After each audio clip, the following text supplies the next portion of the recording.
I'm going to read an excerpt from The Mountain Is You. Emotional intelligence is the ability to understand, interpret, and respond to your emotions in an enlightened and healthy way. People with high emotional intelligence are often able to better get along with different types of people, feel more contentment and satisfaction in their everyday lives, and consistently take time to process and express their authentic feelings. Mostly, though, emotional intelligence is the ability to interpret the sensations that come up in your body and understand what they're trying to tell you about your life. The root of self-sabotage is a lack of emotional intelligence, because without the ability to understand ourselves, we inevitably become lost. These are some of the most misunderstood aspects of our brains and bodies that inevitably leave us stuck.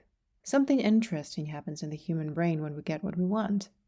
When we imagine what goals we want to achieve, we often do so with the expectation that they will elevate our quality of life in some tangible way. And once we have arrived at that place, we will be able to coast. Quote unquote coast, as in let go, relax into life, let things be for a while. That is not what happens. Neurologically, when we get something we really want, we just start to want more. New research in the nature of the chemical dopamine, which was previously believed to be the driving force behind desire, lust, and acquisition, proves that it is more complex than previously thought. In The Molecule of More, Daniel Z. Lieberman explains that experts who studied the hormone found that when an individual was introduced to something they highly desired, the dopamine surge would diminish after acquisition. Dopamine, it turns out, is not the chemical that gives you pleasure. It's the chemical that gives you the pleasure of wanting more. So the big, huge goal that you're working toward, you'll get there. And then there will be another mountain to scale. This is one of the many reasons that we deeply sabotage what we truly want. We know instinctively that arriving won't really give us the ability to abstain from life. It will only make us hungrier for more. Sometimes we don't feel up to that challenge. So while we're on the way, a toxic cocktail of neurological biases start piling up on one another, and we start to resent, judge, and even vilify the object of our greatest desire. What happens when we start to chase what we really want?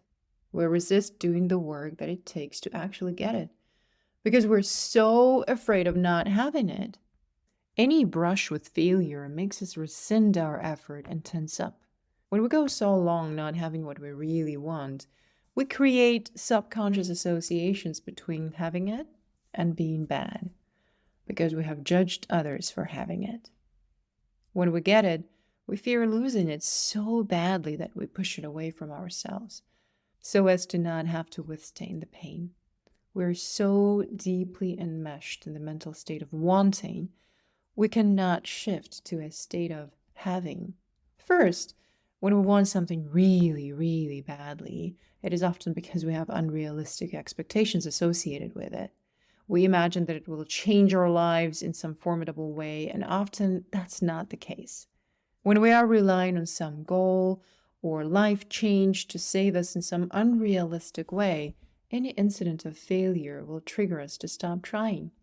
For example, if we are absolutely certain that a romantic partner will help us stop being depressed, we're going to be extremely sensitive to rejection because it makes us feel as though we will never get over depression. Of course, the obvious issue here is that dating is a process of trial and error. You have to fail first to succeed. Then, for all the time we spend not having the thing we want, such as a romantic relationship, our brains have to justify and validate our stance in life as a form of self-protection. This is why we unconsciously vilify those who do have what we want.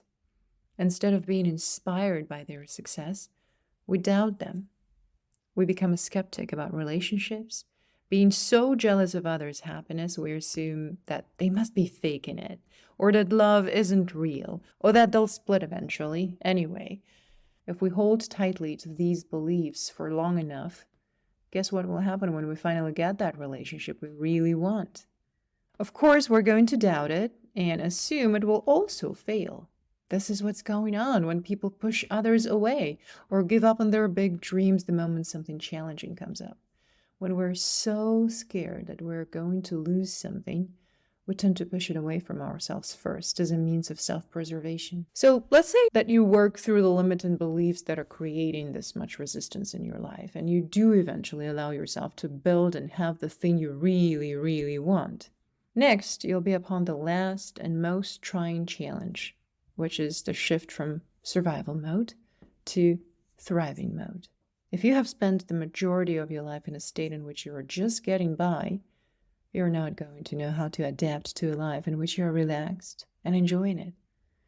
You're going to resist it, feel guilty, perhaps overspend or disregard responsibilities.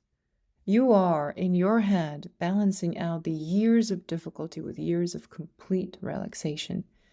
However, this is not how it works.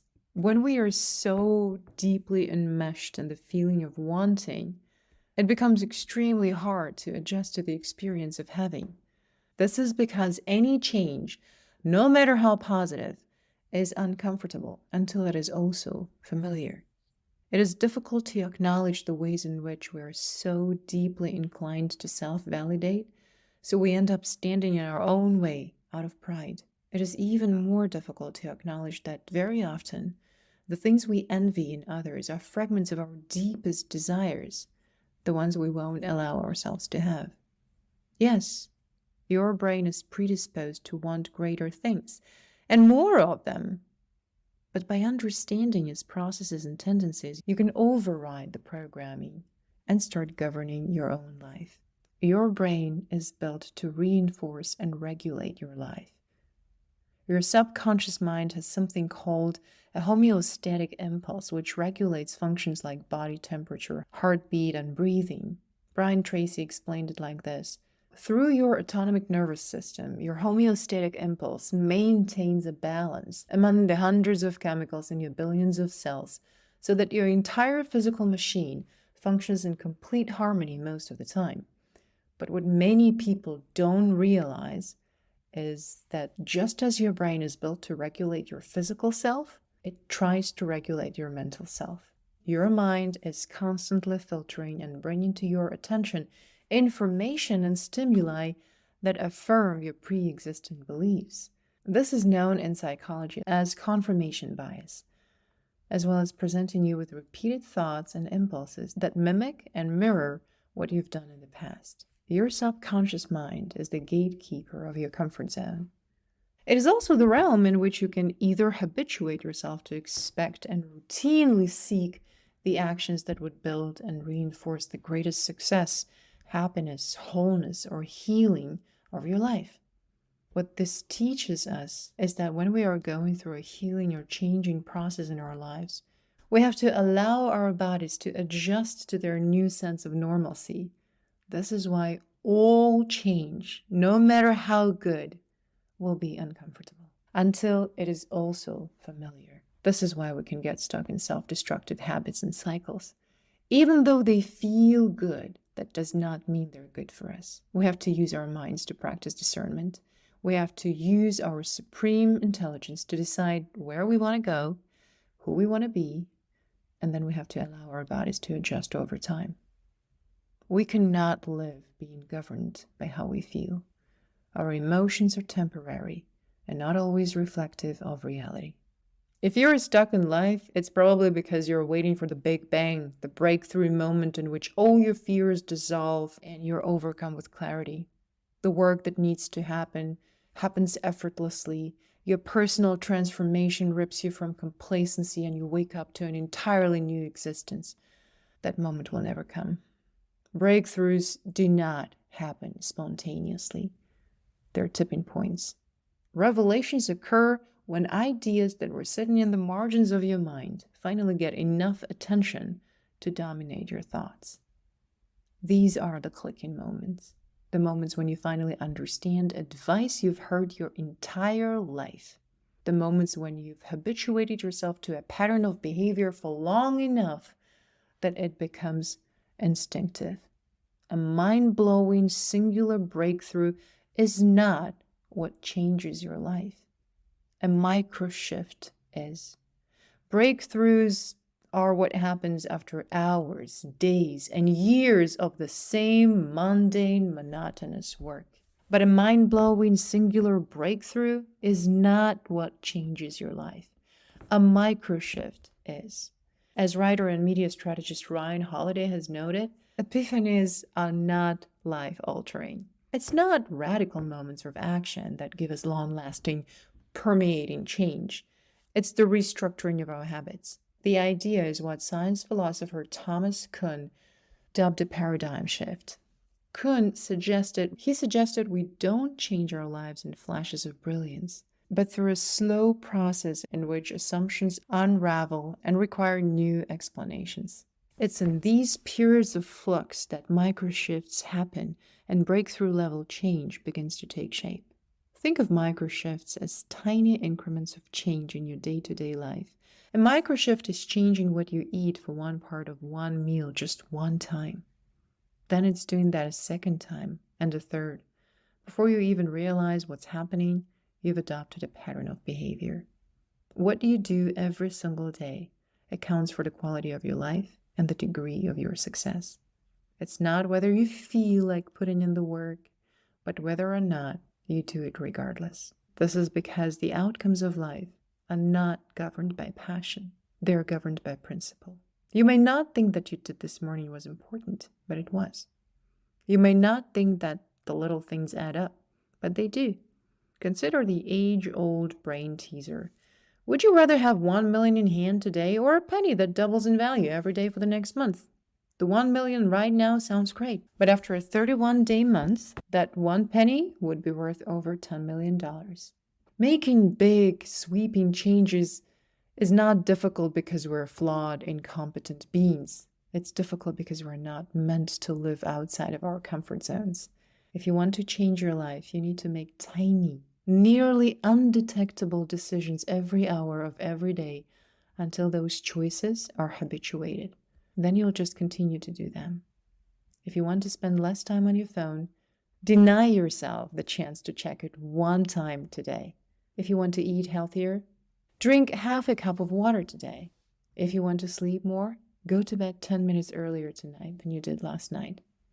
If you want to exercise more, do it now for just 10 minutes. If you want to read 1 page. If you want to meditate, do so for 30 seconds. Then keep doing those things.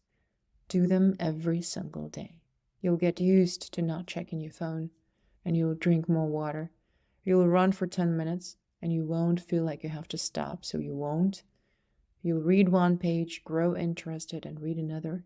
At our most instinctive physiological level, change translates to something dangerous and potentially life-threatening.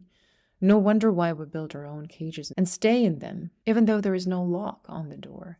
Trying to shock yourself into a new life isn't going to work, and that's why it hasn't yet.